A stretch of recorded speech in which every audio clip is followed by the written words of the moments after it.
মধ্যপ্রাচ্যের আকাশে আবারও ঘনিয়ে এসেছে উত্তেজনার মেঘ। কয়েকদিনের মধ্যেই সেখানে অতিরিক্ত কয়েক হাজার সেনা মোতায়েন করতে যাচ্ছে যুক্তরাষ্ট্র।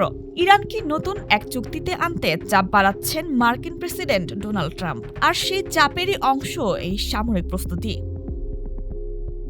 শিগগিরই মধ্যপ্রাচ্যে পৌঁছবে মার্কিন বিমানবাহী রণতরী ইউএসএস জর্জ এইচ.ডব্লিউ. বুশ, যার সঙ্গে রয়েছে প্রায় ৬,০০০ সেনা। পাশাপাশি বক্সার অ্যাম্ফিবিয়াস রেডি গ্রুপ এবং ১১তম মেরিন এক্সপিডিশনারি ইউনিটের আরও প্রায় ৪,২০০ সদস্য যুক্ত হবে এই বহরে।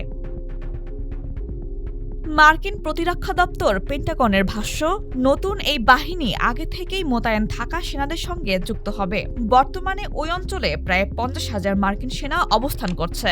যুদ্ধবিরতির সময়সীমা শেষ হওয়ার আগেই শক্ত অবস্থান নিয়ে ইরানকে চাপে রাখাই ওয়াশিংটনের মূল কৌশল। এদিকে ট্রাম্প জানিয়েছেন, ইরানের সঙ্গে চলমান সংকটের সমাধান খুব দ্রুতই সম্ভব। তার আশা, উত্তেজনা প্রশমিত হলে জ্বালানির দামও নেমে আসবে আগের অবস্থানে। ইরানের ওপর চাপ বাড়াতে দেশটির বন্দরগামী জাহাজে অবরোধের ঘোষণা দিয়েছে যুক্তরাষ্ট্র। এর লক্ষ্য বিশ্বের অন্যতম গুরুত্বপূর্ণ তেল পরিবহন পথ হরমুজ প্রণালী খোলা রাখতে তেহরানকে বাধ্য করা। জবাবে কড়া হুঁশিয়ারি দিয়েছে ইরানও। অবরোধ অব্যাহত থাকলে পারস্য উপসাগর, ওমান উপসাগর এবং লোহিত সাগর জুড়ে আন্তর্জাতিক বাণিজ্য বন্ধ করে দেওয়ার হুমকি দিয়েছে দেশটি। বিশ্লেষকদের মতে, অতিরিক্ত সেনা ও যুদ্ধজাহাজ মোতায়েন ইরানের ওপর আরও চাপ বাড়াবে। একই সঙ্গে পরিস্থিতি অবনতি হলে নতুন সামরিক অভিযানের পথও তৈরি হবে।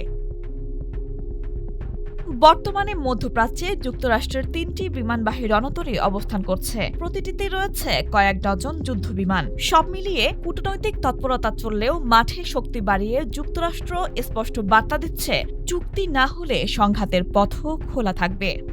ডেস্ক রিপোর্ট, আজকের পত্রিকা।